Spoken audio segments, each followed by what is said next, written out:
Alright, we've got Ishtar to join up with us. Now we still have one more arrow in this. Good morning, goddess of Venus. Berserkers as far as the eye can see.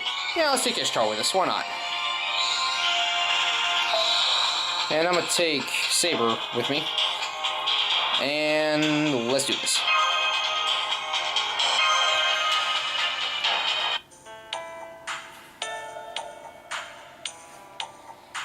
And so, even though it is only a temporary contract, I have honored you by becoming a Chaldean servant. I'll do whatever you want, as long as it doesn't bore me, okay?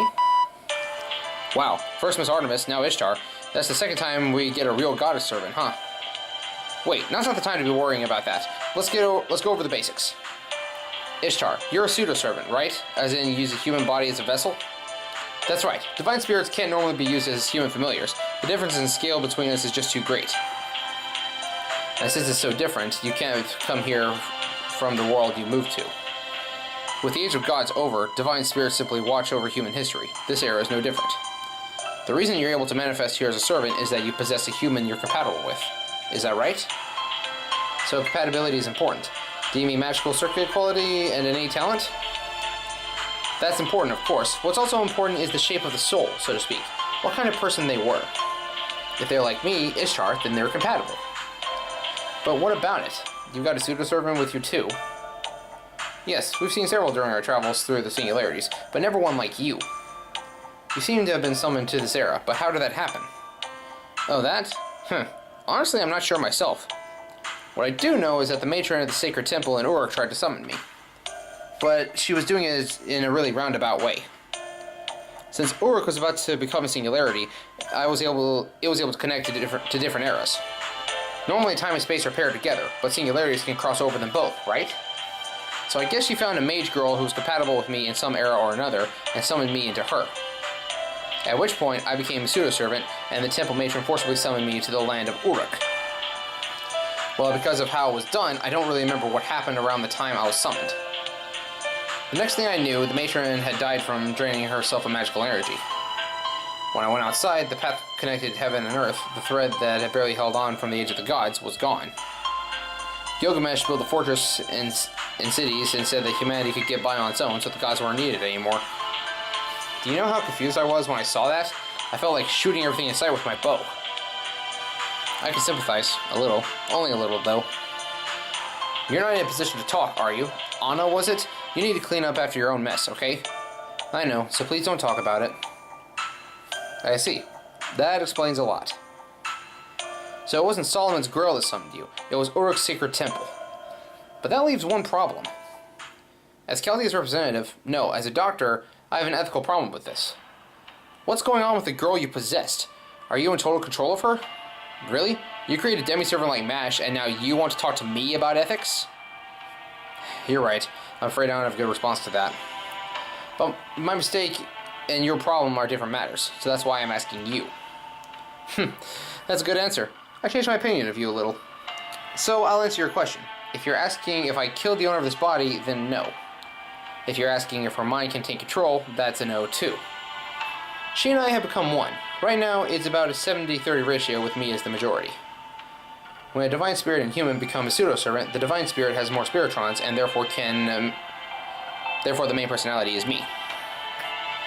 Well, the original me, Iana in the higher dimensions, isn't as human-like as my current form. Neither of us is more important than the other. I'm always going to be me, no matter what. I can only possess a person who's capable of seeing things in that way. So, think of it this way. It's not that this person was taken over by Ishtar, but that she suddenly became the new Ishtar. So the girl is not asleep. Yes, I am me when I speak to you. It's like two personalities merged into one. Anyway, I'm saying that I'm me. Now I've become a new contract, it's time to say goodbye to this mountain. Now that I've got a new contract, sorry. I had nowhere to go in Uruk, so I built a temple on Mount Ebih. There is nothing really up here. The mountain range is cut open like a cake, so we're going deep into the mountain that no worshippers would come visit. Not even a cute deer. Only a forest full of venomous snakes. I know I was the one who chose this place, but I'm really not sure why I did. Ishtar, after all you've done, Unforgivable. Sorry, who are you? I will defeat you. Now die, demon.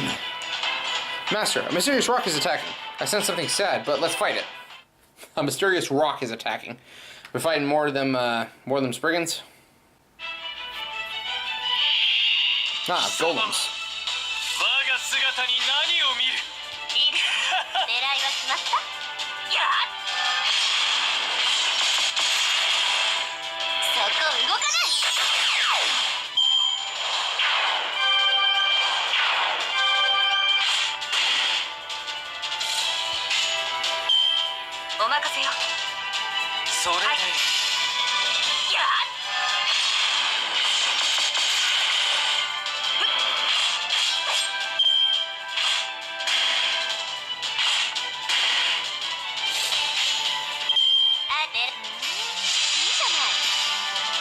It's just gonna be a volley of golems, so this won't be a problem at all.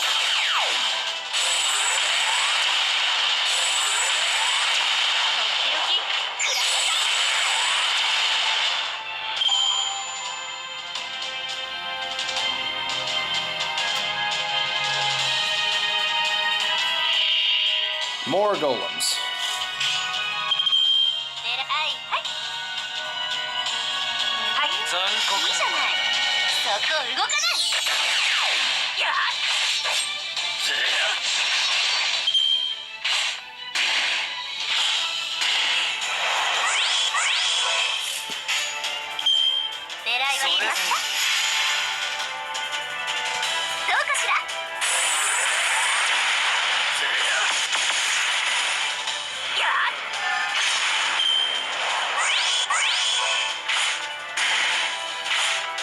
Ow.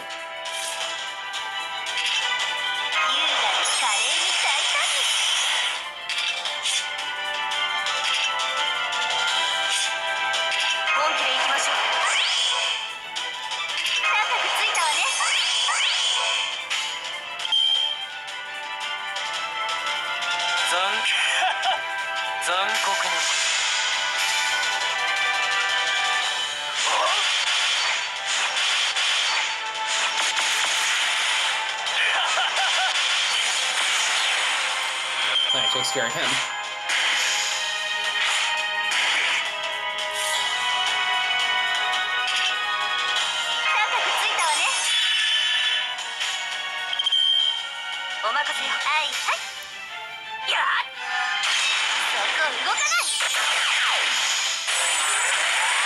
Yeah, triple normal phantasm next turn.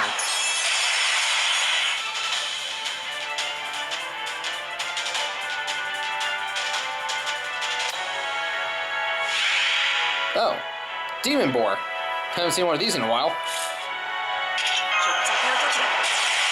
Dante's doesn't have enough to do a normal phantasm. Ah. Oh well.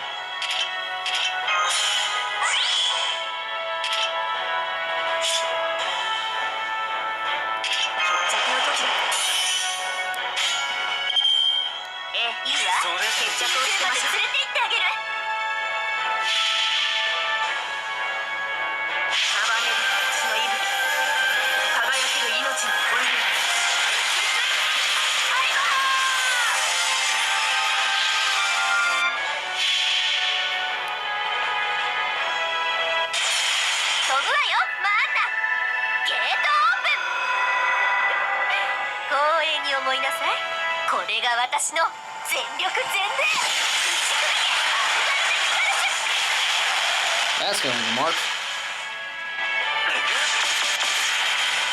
Almost got him. Ow. Ow.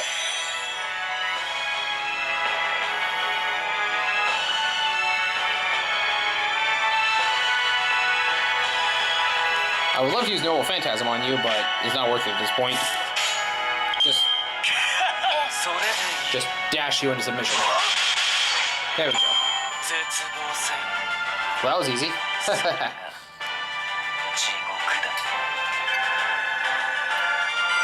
Yeah, go around leveled up again. Sweet. Got one of those weird looking spirally ball things from it.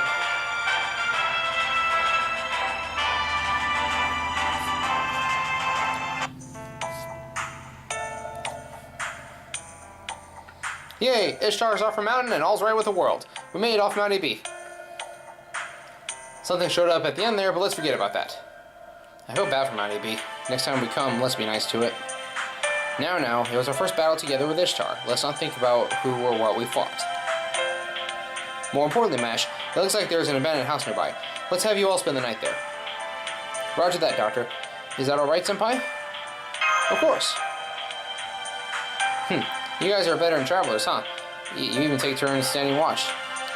Have you ever had the experience of sleeping anywhere outside your bedroom, Ishtar?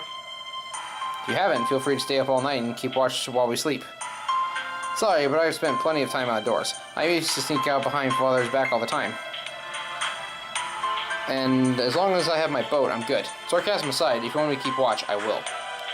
That'd be great. Actually, I didn't expect you to be this cooperative. After all that's happened so far, I thought you didn't like humans. Oh, you're not wrong there. I'm mostly nice to them so I can surprise them later. Humans exist so they can be bullied for my entertainment. Now, how much of a softie I am at heart... No matter how much of a softie I am at heart, I'm still Ishtar. I see. Let's be careful so we don't end up like Mount Ebih. I actually find that reassuring, though. The goddess Ishtar needs to be cold-hearted. After all, she's our trump card against Gorgon. We need her to perform like she does in the myths.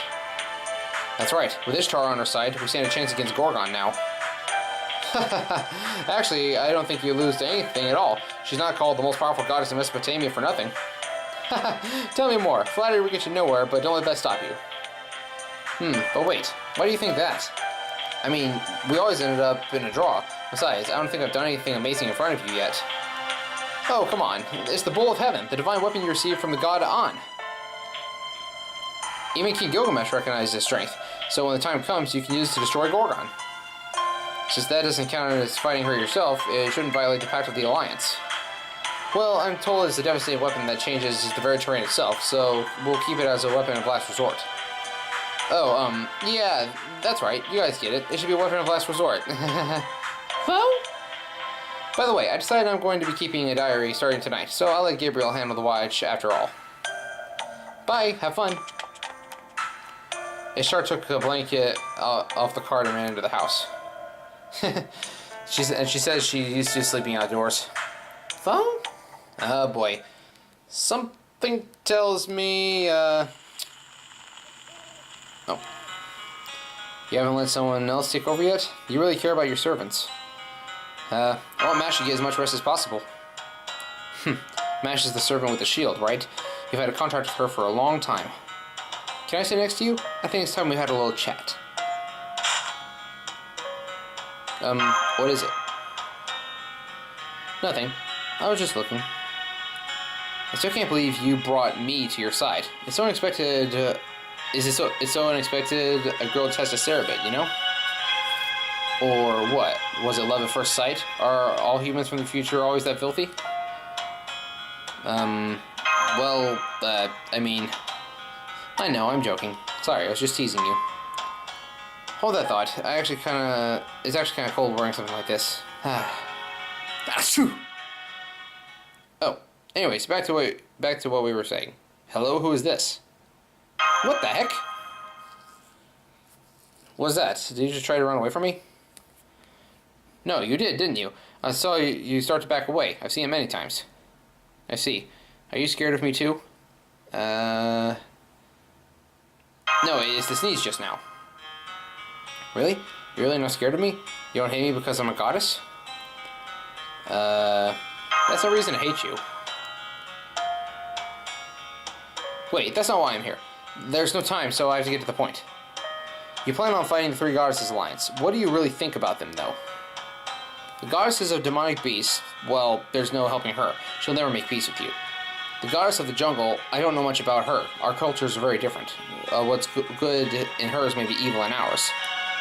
She's the descendant of a different celestial body, after all. And the third goddess, that's me, obviously.